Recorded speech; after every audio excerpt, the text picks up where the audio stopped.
Fala, Alan, tudo bom, cara? Grande Tiago Machado, tudo bem? Bom, graças a Deus, cara, tudo tranquilo. Boa noite, um prazer, cara, falar contigo.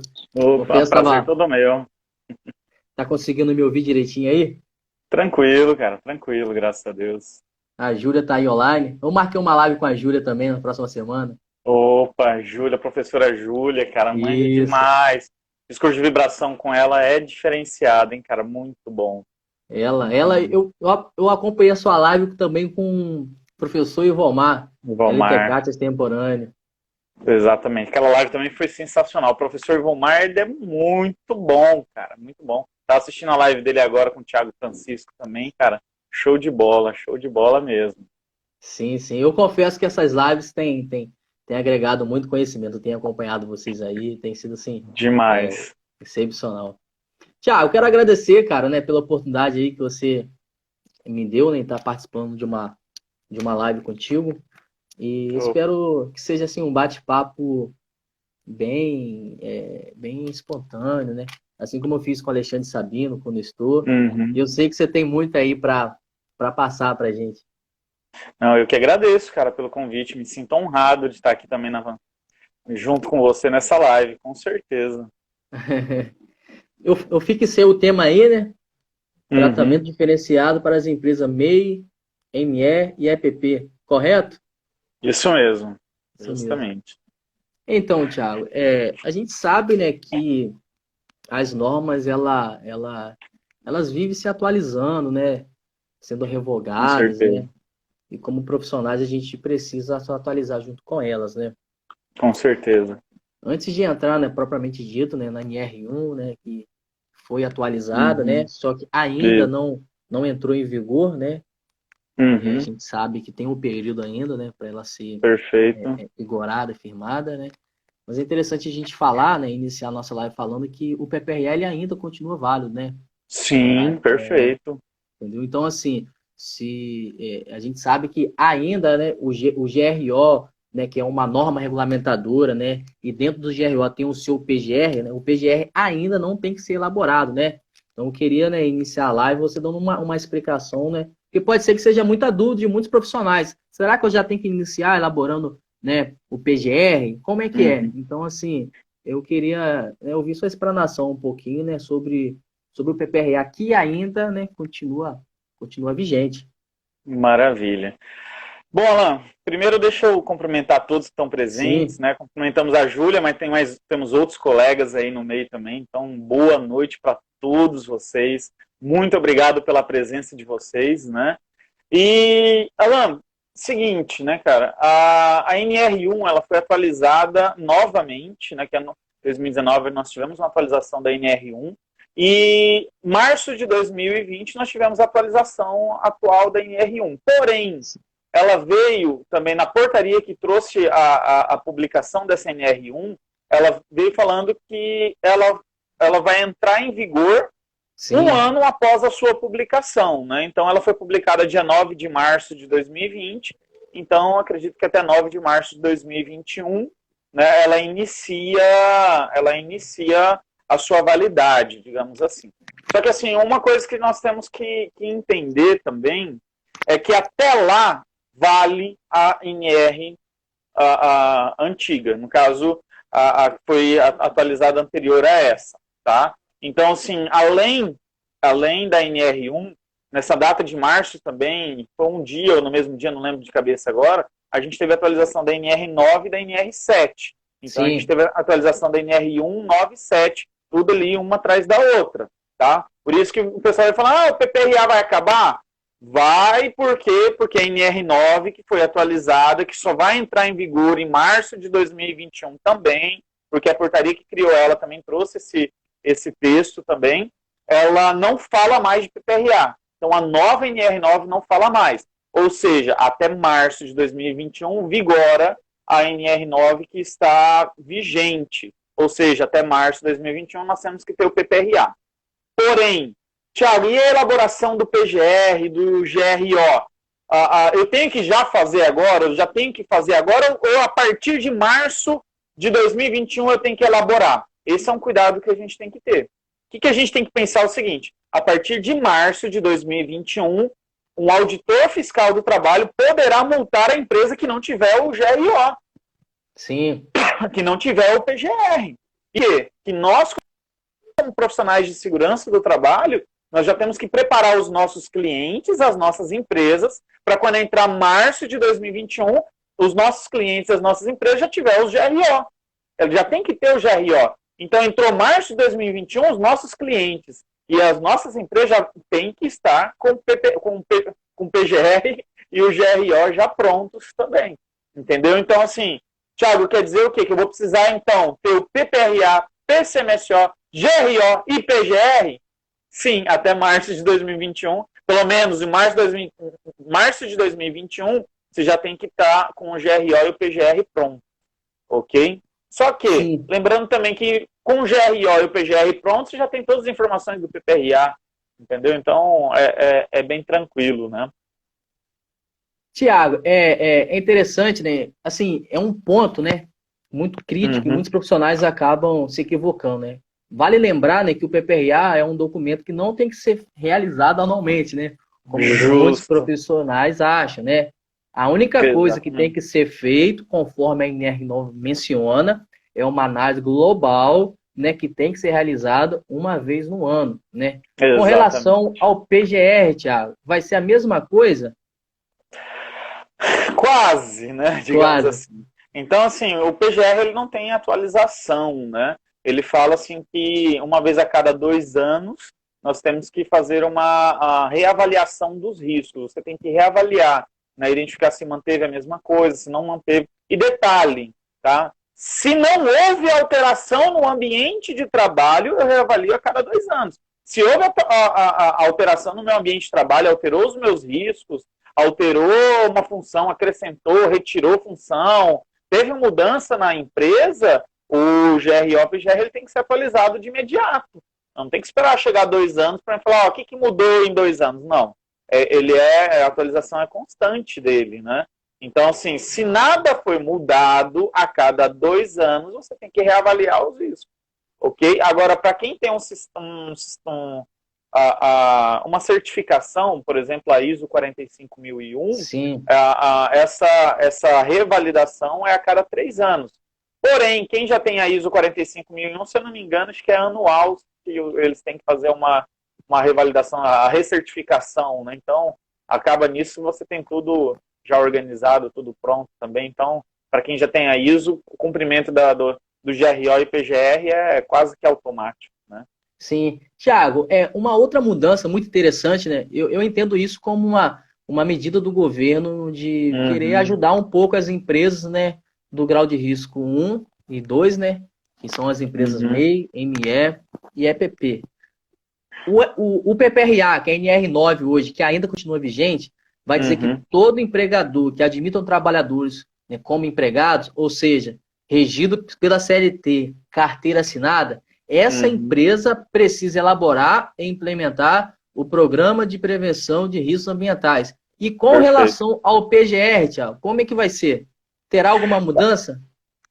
O que acontece? Primeira base, o pessoal está falando, vai ter, para quem é grau de risco 1 e 2, não tiver os riscos, etc., não vai precisar do PGR. Só que detalhe, a atualização que nós tivemos agora, dia 30 de julho de 2019, ano passado, 30/7 do ano passado, que foi a portaria 915, que alterou a NR1, ela já trouxe o texto da não necessidade da elaboração do PPRA pelas empresas de grau de risco 1 e 2. Então, isso já está em vigor. Então, se você tem uma empresa, né? Você tem uma empresa MEI, que é o microempreendedor individual, ME, que é a microempresa, e EPP, que é a empresa de pequeno porte. Tiago, como é que eu sei se a minha empresa é MEI, ME ou EPP? Na hora de consultar o CNPJ. Você pega o CNPJ da empresa, vai no site da Receita Federal, tem um campo lá que você só digitar no Google, né? Consultar CNPJ, é um sitezinho, um linkzinho da Receita Federal, você digita o CNPJ lá, você vai ter o cartão CNPJ da empresa e lá você vai ver se ela é um MEI, ME e EPP. O MEI, a característica dele que é o nome da pessoa com o CPF dela na frente, que é a razão social. Né? ME e EPP, ele vem escrito lá se é ME ou EPP. Então, para alguns colegas que às vezes não sabem como fazer essa identificação, a gente faz essa identificação pelo cartão CNPJ da empresa, né? Então é fácil, simples de se fazer.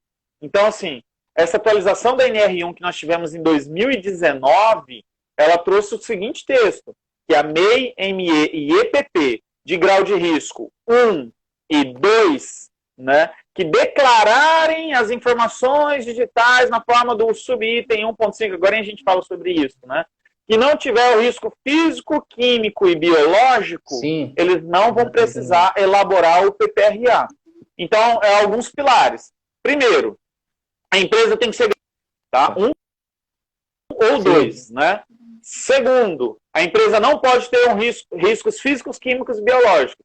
E terceiro, ela tem que ter uma declaração digital, onde que o próprio Ministério da Economia, agora o STRAB, né, Secretaria do Trabalho, ela informa, a empresa vai ter que declarar digitalmente nessa plataforma. Tem alguns colegas que falam que é o E-Social, mas como o E-Social não entrou em vigor, a gente não teve uma outra plataforma, isso ainda está vago. Então, para a empresa não precisar elaborar o PPRA, ela tem que ser grau de risco 1 e 2, não ter os riscos físicos, químicos, biológicos e ter uma declaração digital falando que ela é isenta dos riscos. E essa declaração é indicada pela própria Secretaria do Trabalho, que vai indicar onde que nós vamos fazer essa declaração. Como não foi informado, nós não fomos informados ainda aonde que será feita essa declaração, a portaria que trouxe a atualização da NR1, no seu artigo 6º, ele fala o seguinte, que enquanto não houver um sistema informatizado para atender essa declaração, o empregador deverá manter uma declaração de inexistência de risco no estabelecimento. Ou seja, o empregador pode fazer uma declaraçãozinha. Eu, fulano de tal, representante da empresa tal, declaro que a minha empresa não tem risco. Pronto. E isso vai ficar guardado dentro da empresa. Entendeu? Isso vai ficar guardado na empresa. Então, e isso já está em vigor. A gente pode pegar uma empresa hoje de grau de risco 1 e 2, que não tem os riscos físico, químico, biológico. A gente faz uma declaração para a empresa que ela não tem, ela é isenta desses riscos. Consequentemente, ela não vai ser obrigada a elaborar o PPRA. Mesmo que isso é polêmico pra caramba, mas hoje já está em vigor isso, né? Isso já está em vigor. Né? Então, deixa eu entender, Thiago. A empresa MEI, ela já está isenta da elaboração do PGR, né? Isso quando vigorar no próximo ano, a partir de março.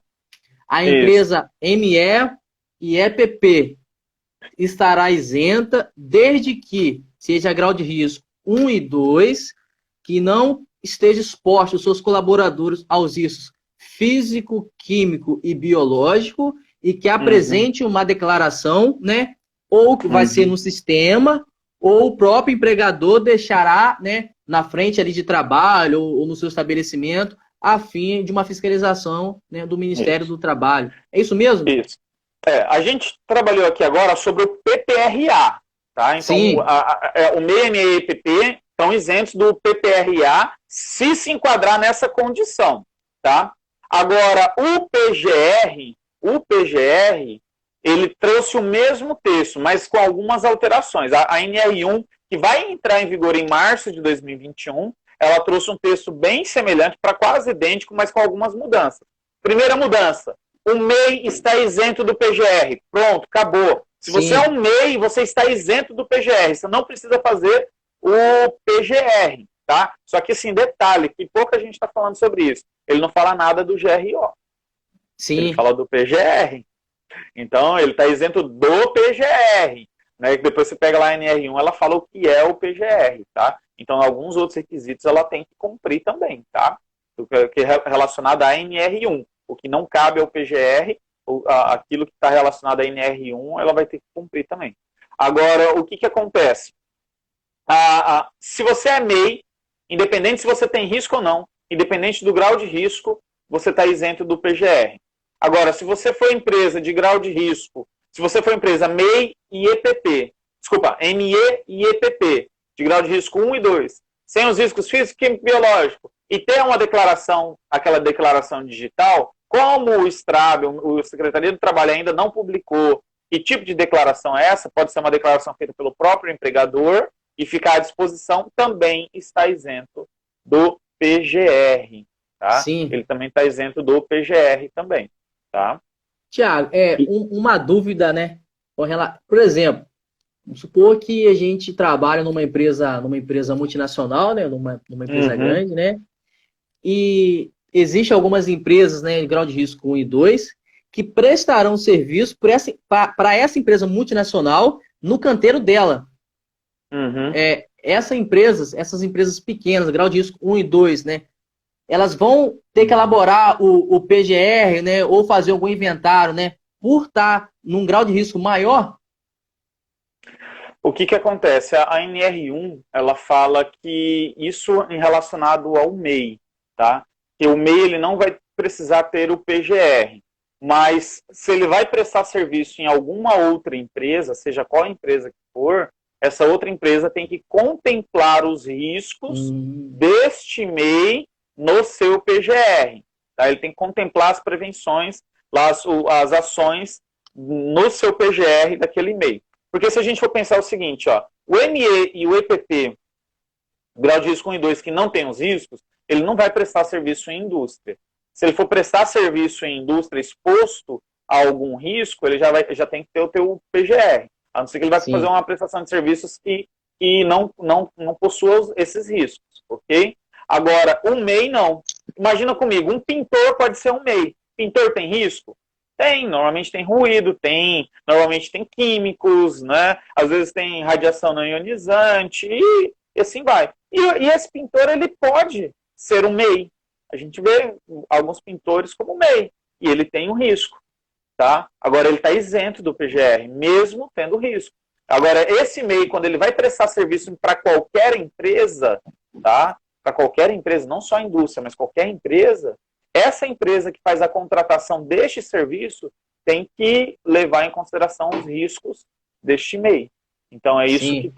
que é direcionado pela NR1. Tá? Isso relacionado ao PGR. Né? Relacionado ao PGR. No PPRA, na NR1 vigente hoje, o MEI precisa ter PPRA se ele tiver um funcionário, né? Quando ele se enquadra lá nos requisitos da NR9, né? Quando ele tem risco, no caso. Tiago, diferente, né, do PGR, né, a atualização da NR7, né, o PCMSO, ela traz um ponto muito interessante, né? Ela não fala apenas dos riscos físicos, químicos e biológicos. Ela diz que as empresas expostas, né, aos riscos ergonômicos, né, também deverão realizar o PGR. E, assim, é engraçado, né, porque o PPRA sempre serviu de base, né, para o PCMSO. E agora, né, com a atualização da NR7, né, tem essa brecha, ou seja, a elaboração do PCMSO por contemplar o risco ergonômico, porém sem o PGR.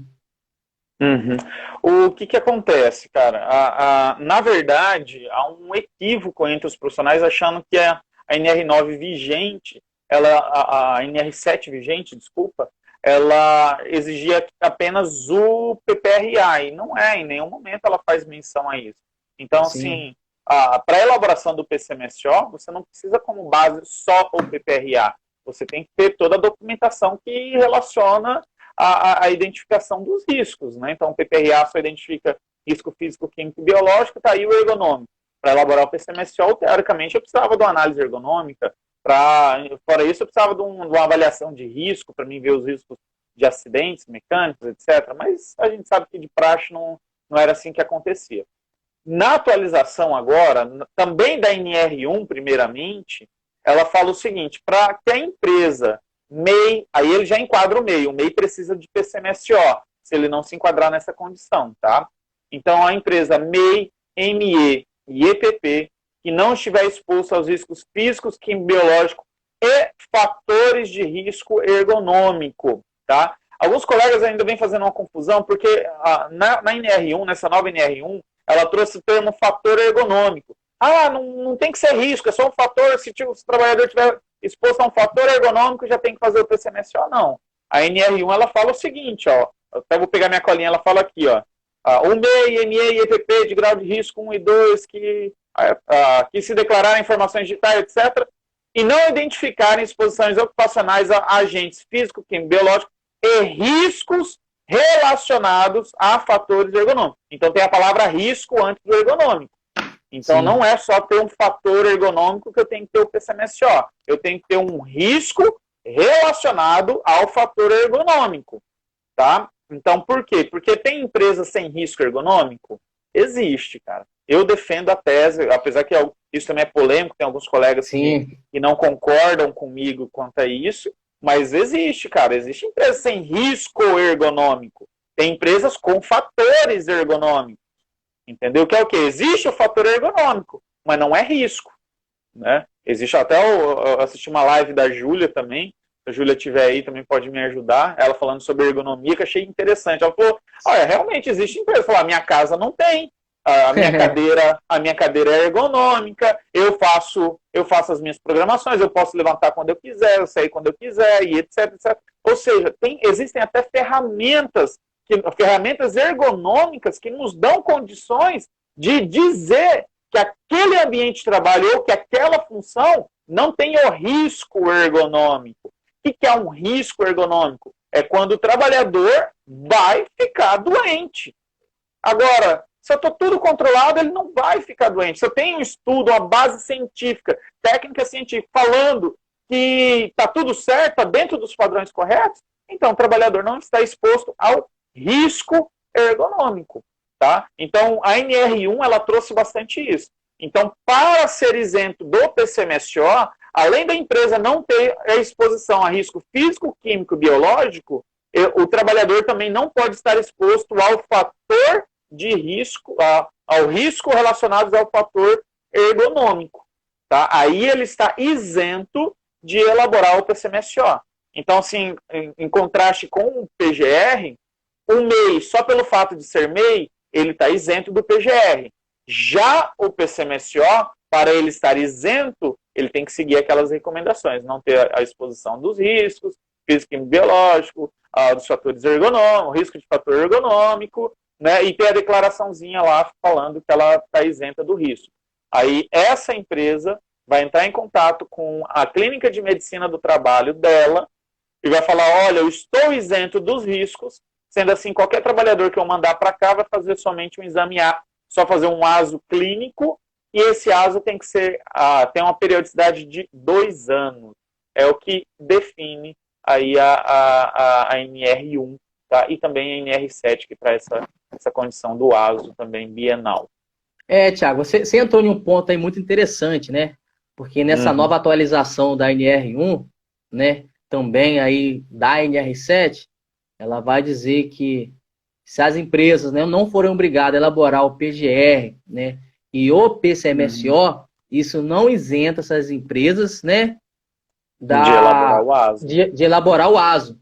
Então, assim, é interessante a gente, né, entrar nesse assunto também, porque se a minha empresa não tiver os riscos físicos, químicos, biológicos e fator ergonômico, os meus funcionários precisarão realizar os ASOs, né? Porque a NR7, ela fala isso agora nessa atualização dela. Eu queria que você também tocasse nesse assunto também, que é muito interessante, Thiago. Exatamente. Então, assim, a gente teve mais algumas condições também diferenciadas, né? Até relacionado ao PCMSO.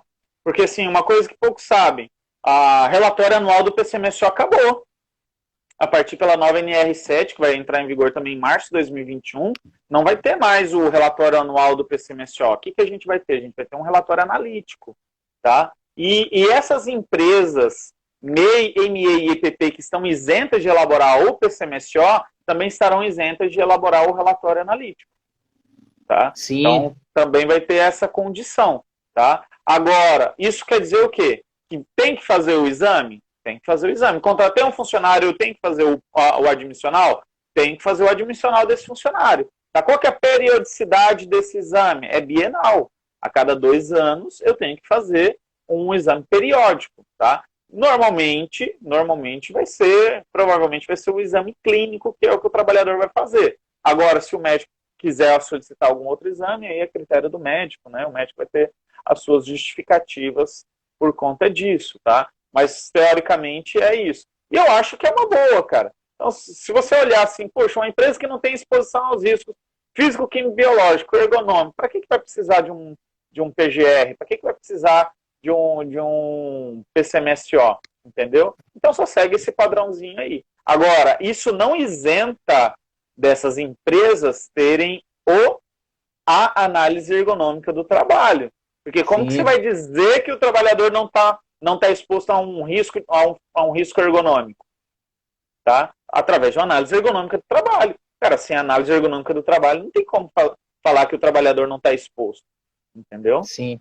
Ô, Thiago, o André fez uma pergunta interessante. Vai acabar com os exames complementares? Isso depende, né? Se as empresas, se os colaboradores estiverem expostos aos riscos físicos, químicos e biológicos, realizarão exames complementares. Agora, se só for ergonômico ou se não existir nenhum risco ambiental, né, será só exame clínico conforme, né, o Thiago se colocou muito bem aí.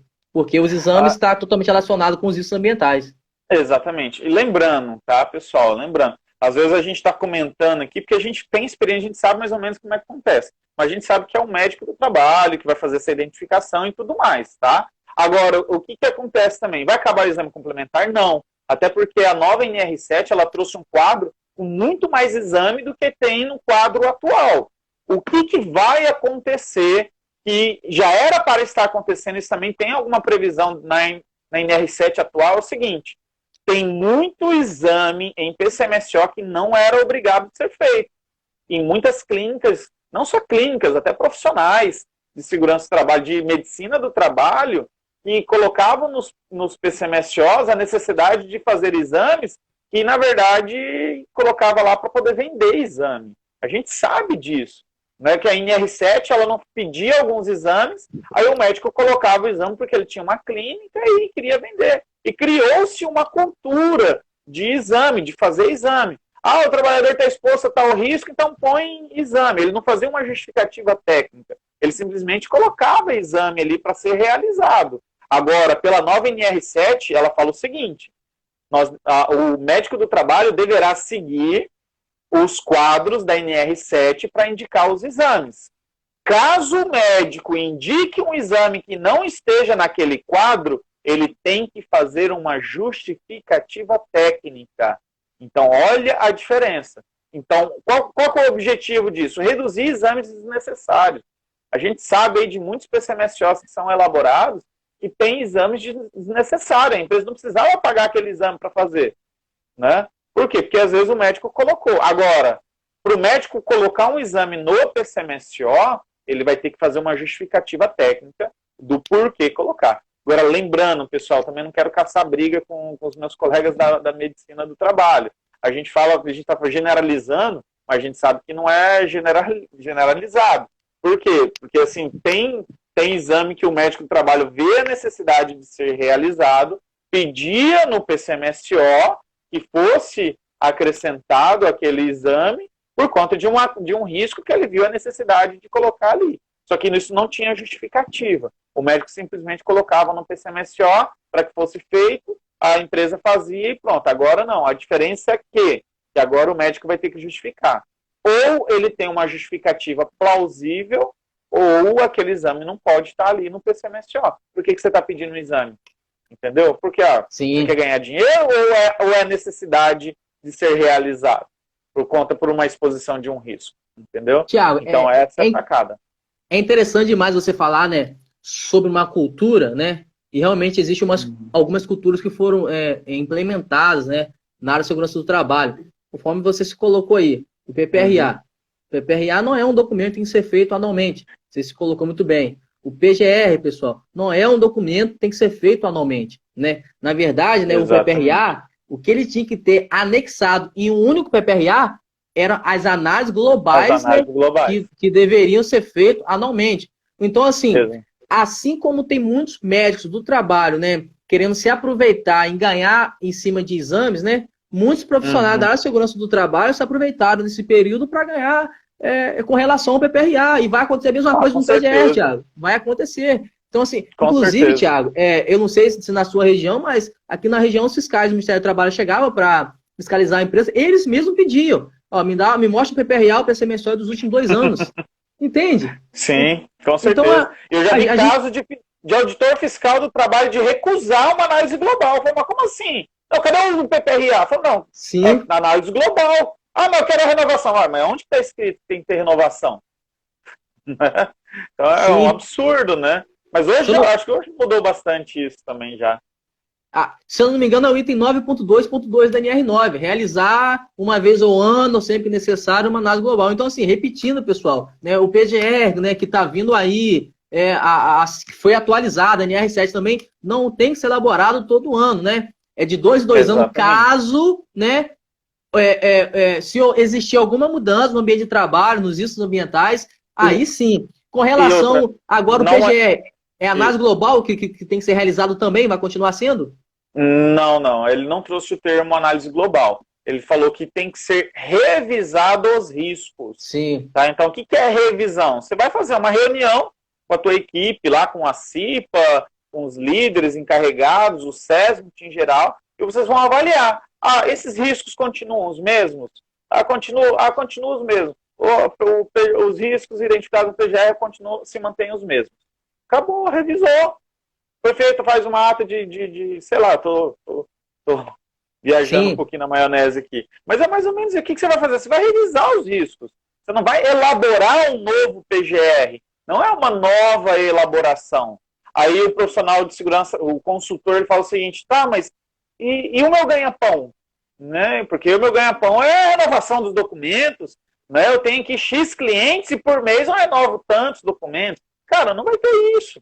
Se o risco se mantém o mesmo, né, agora sim, se a empresa trouxe medidas preventivas, mudou de equipamento, mudou de risco, eu tenho que atualizar o meu PGR. Caso contrário, não vou precisar. A empresa não tem uma renovação bienal do PGR. Eu vou revisar os riscos. Manteve a mesma coisa, a mesma realidade hoje, da época que foi elaborado, é a mesma realidade. Então, se mantém aquilo. Não precisa fazer. Agora o negócio o que a gente precisa entender? Para você cumprir a NR1, fazer o GRI, o GRO e o PGR, cara, só uma elaboração de documento não vai ser o suficiente. Sim. Então aí onde que vai ter o nosso critério de convencimento ao cliente de falar, cara, você precisa de uma assessoria. Você precisa de um acompanhamento mensal. Porque se você trocou, eu trabalhava com uma furadeira Makita, agora eu troquei para uma furadeira DeWalt, cara, mudou o risco. Por quê? Porque pode gerar vibração diferente, pode gerar ruído diferente, pode ser que um produza mais vibração ou menos, ou mais ruído ou menos. Eu tenho que atualizar o meu GRO, o meu PGR. Entendeu? Porque mudou de equipamento. A empresa comprou um equipamento novo. Entendeu? Acrescentou uma função dentro da empresa que não tinha. Minha empresa era uma oficina mecânica que não tinha borracheiro, agora tem borracheiro. Tem que atualizar o GRO e o PGR. Então, isso vai necessitar que as empresas tenham uma assessoria. Eu vejo o futuro para a segurança do trabalho igual contabilidade. Hoje, você não tem uma empresa que não tem um contador. Sim. Ou o teu contador é próprio ou você contratou um escritório de contabilidade para cuidar da tua empresa. Então, a segurança do trabalho eu vejo caminhando para a mesma condição. Não vai existir empresa que não tenha uma assessoria em segurança do trabalho. Então, cabe a quem a convencer o cliente? Nós. E outra coisa também, aquele negócio, vou identificar o risco, o trabalhador está exposto a ruído. Tá? Vou fazer uma dosimetria de ruído para o GHI. Cara, tá fora.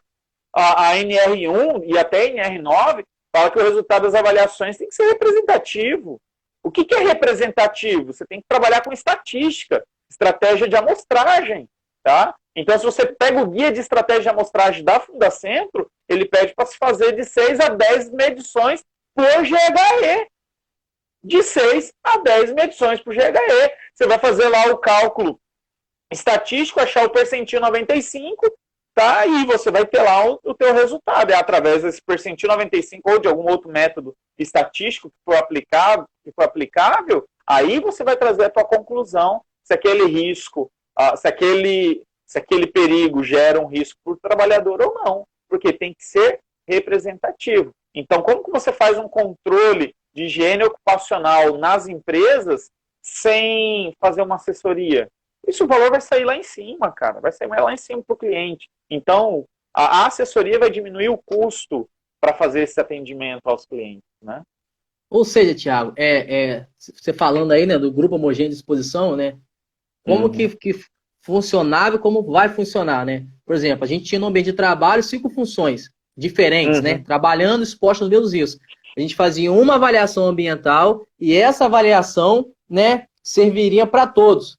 E agora, né, com essa atualização da NR1, essa uma única avaliação, né, não servirá, né? É esse posicionamento que você está querendo passar para a gente, isso mesmo, Thiago? Exatamente, porque, como eu falei, quando você pega, agora eu não vou lembrar de cabeça se esse texto está na NR1, ou na nova NR1 ou na nova NR9, ele vai falar que as avaliações têm que ser representativas.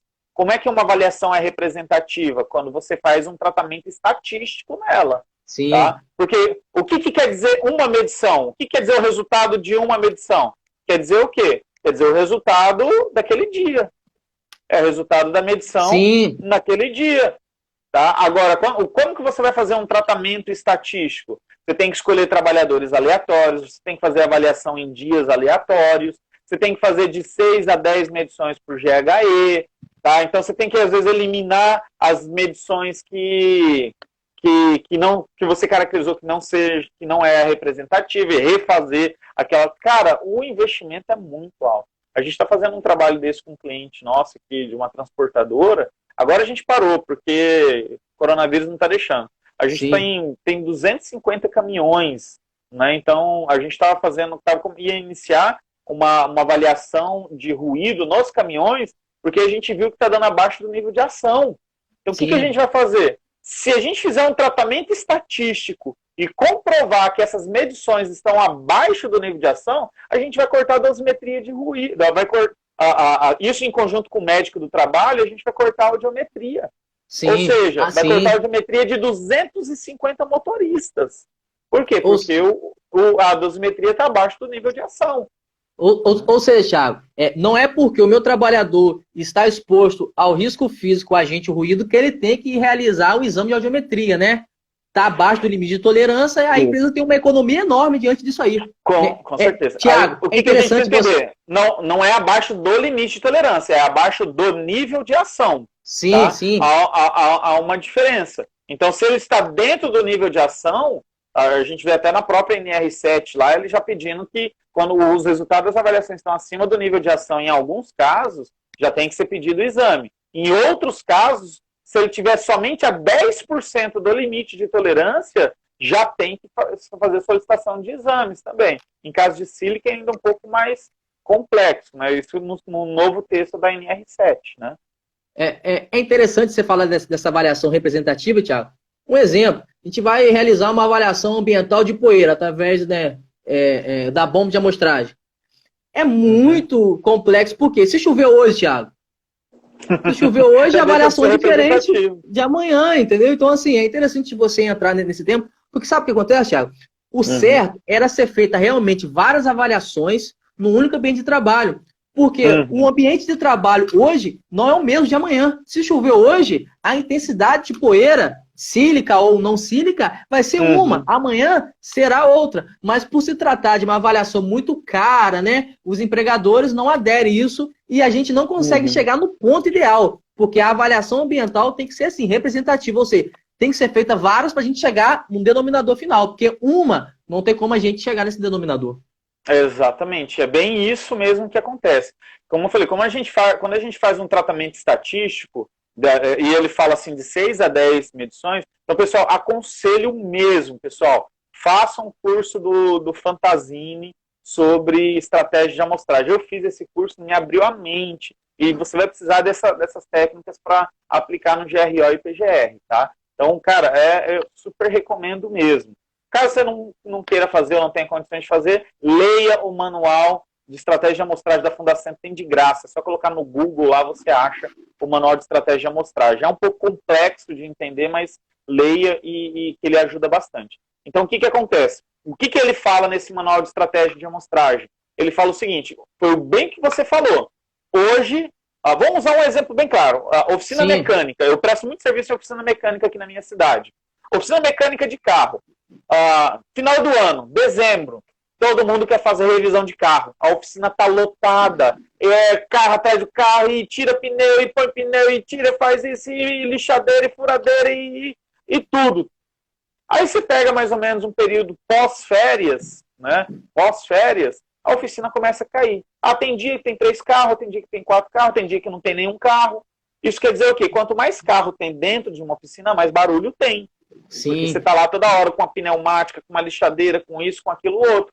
Então isso quer dizer o quê? Se eu fizer uma avaliação hoje, não vai ser o mesmo resultado da avaliação de amanhã.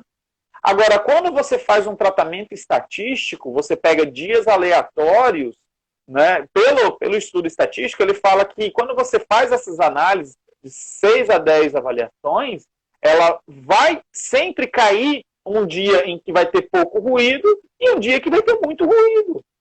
Tá? Então, pelo estudo estatístico, ele fala isso. Por isso que ele confere, ele garante 95% de certeza que aquele valor vai dar abaixo do que você achou nesse percentil 95. Esse percentil 95 é o quê? É um resultado que vai me dar com 95% de certeza. Entendeu? Sim, então, sim. isso é um estudo estatístico. Aí você fala, agora é representativo. Essa avaliação que eu fiz é representativa. Tá? Por quê? Porque eu fiz um tratamento estatístico dentro dela, né? Tiago, é uma dúvida, né? Com a mudança, né, aí da NR9, entrando no PGR, substituindo o PPRA, a NR9 vai servir para quê? Ainda não, a gente não... O que acontece? A NR9 ela vai trazer para a gente as metodologias para serem feitas as avaliações. Sim. Então o pessoal fala, mas e a NR15? A NR15 em nenhum momento traz metodologia. Como, por exemplo, vamos olhar hoje, tá? Vamos olhar hoje.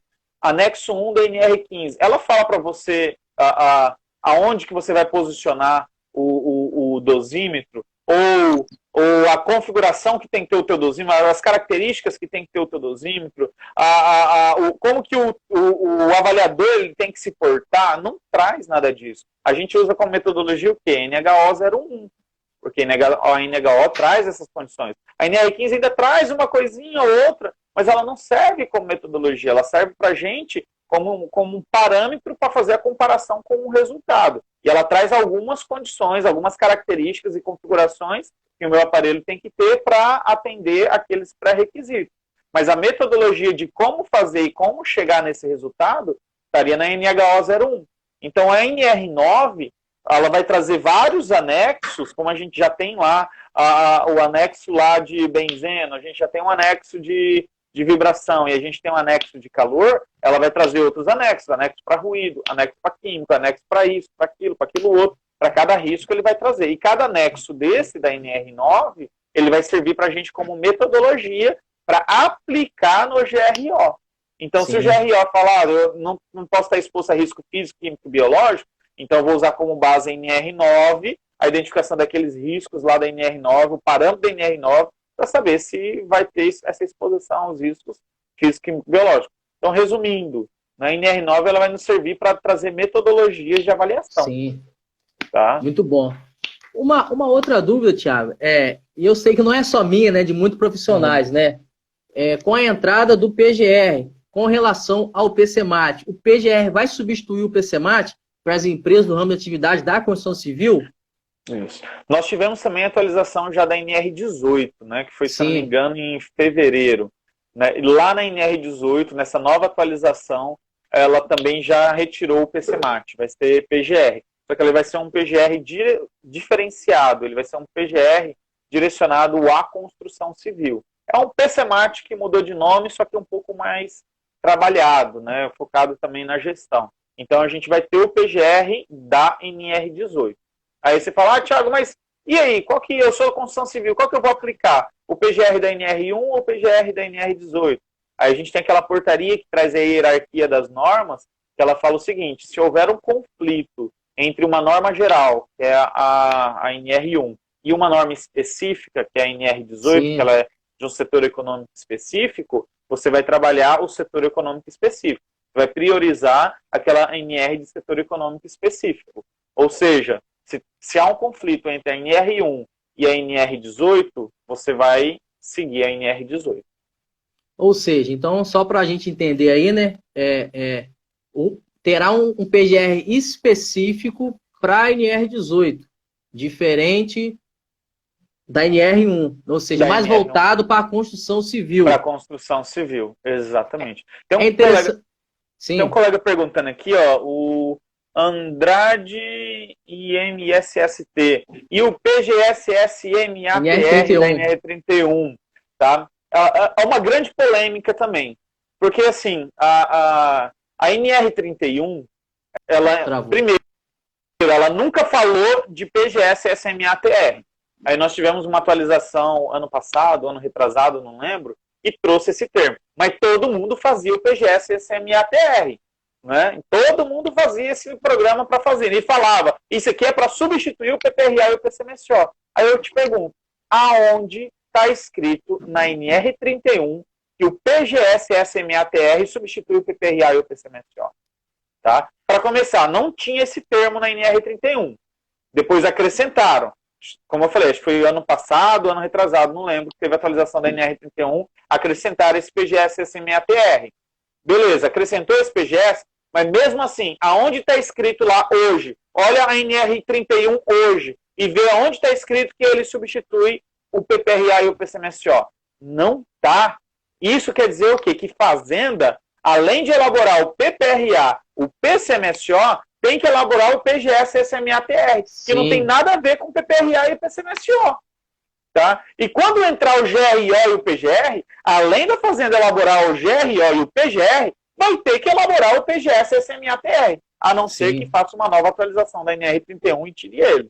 sim. Tá? É o que estão falando também já em atualizar a NR31 novamente, aí eu não sei o que vai vir nessa atualização. Se eles retirarem isso da NR31, a gente não precisa fazer. Agora, olhando para a NR31 que está vigorando hoje, a empresa tem que ter PPRA, PCMSO e o PGS-SMATR. Tiago, o que tem que ter nesse PGS-SMATR, já que ele não substitui o PPRA e o PCMSO? Tudo que a NR31 exige. Cara, pega a NR31. Qual que é a tua fazenda? Eu sou aqui do Mato Grosso, né? Então aqui a gente tem muito Sim, soja, milho e algodão. Né? É uma fazenda de soja. Beleza, pega lá na NR31 o que se aplica na soja e descreve. Fala, cara, meu PGSS-MATR vai trazer esse procedimento para atividade com silo, esse procedimento para atividade com não sei o que, esse procedimento com tal coisa. Pega a NR31 e vê o que está sendo exigido, o que se aplica a você e monta os procedimentos em cima dela, cara.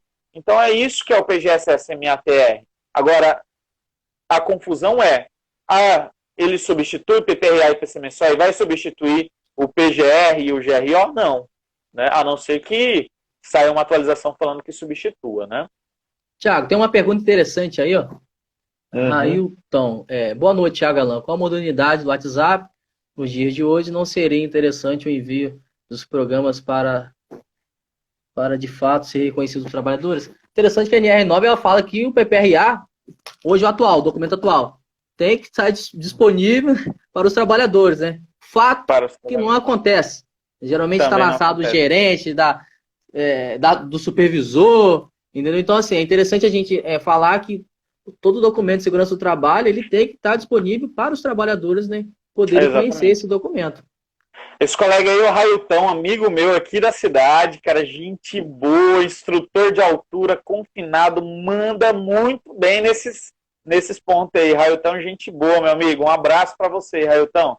Seguinte, o Alan, quando a gente pega também a NR9 em vigor hoje, ela fala o seguinte, que após elaborar o PPRA e também o PCMSO, ele tem que ser apresentado aos trabalhadores. Sim, Tem que ter uma sim, apresentação. Então, assim, como é que o trabalhador vai saber que ele tem o direito de ver o PPRA da empresa se ele nem recebeu um treinamento? Você chega no trabalhador, ele nem sabe o que é um PPRA.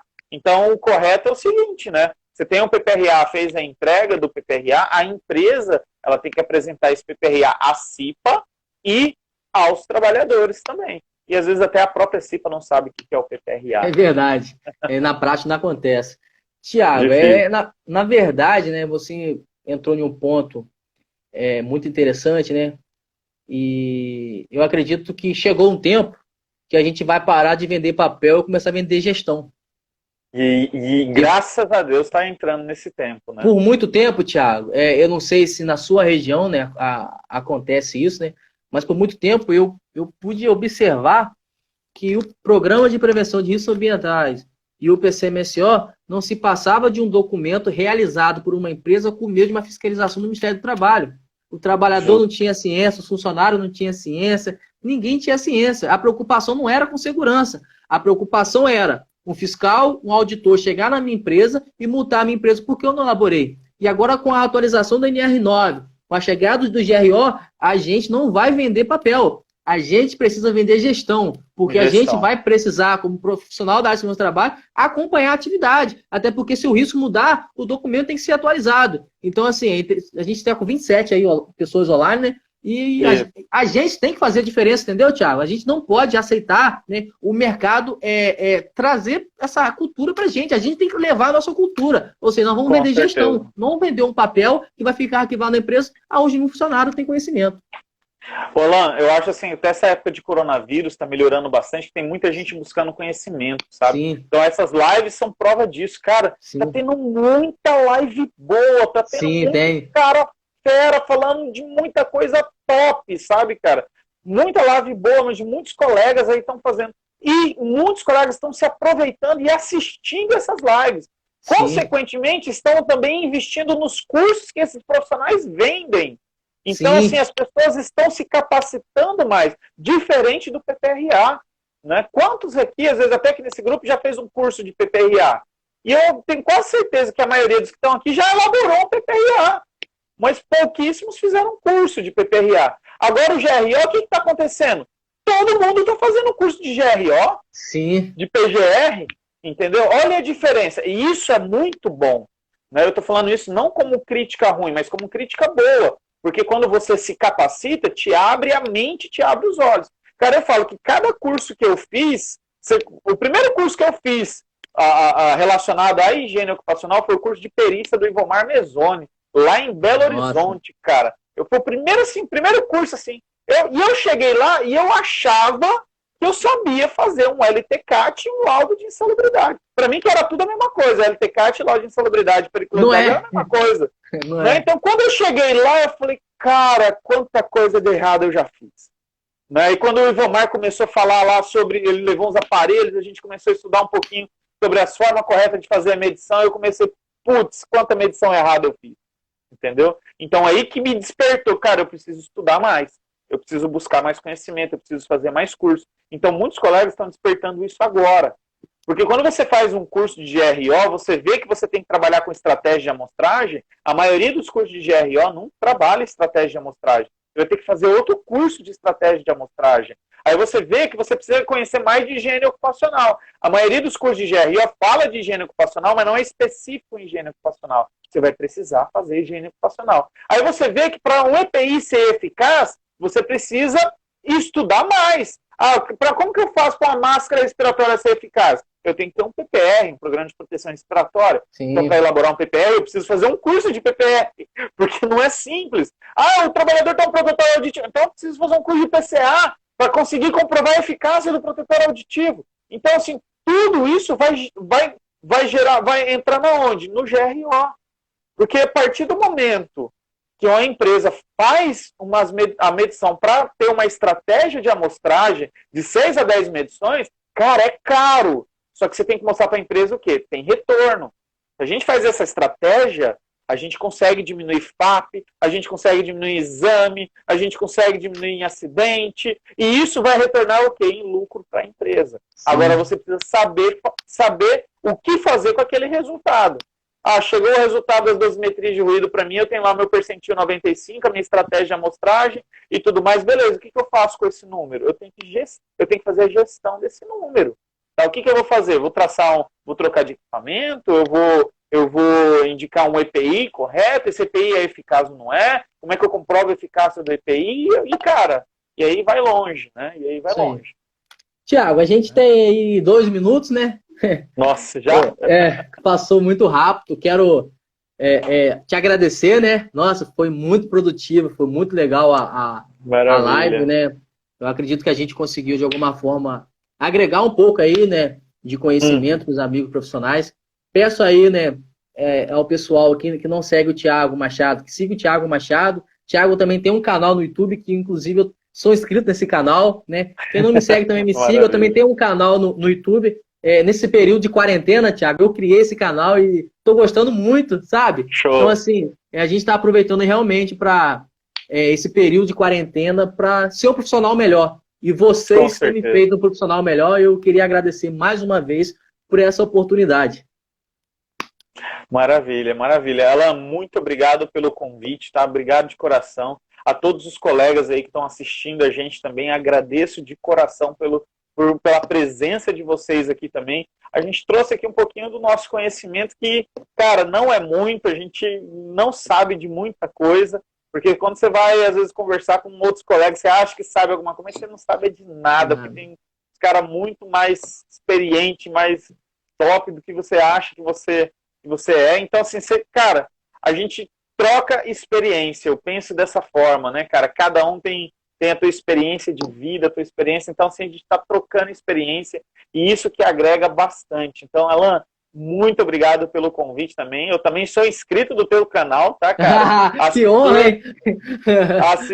Assisti teu último vídeo agora também, cara, que você postou lá nos slides. Cipa centralizada? Também, cara.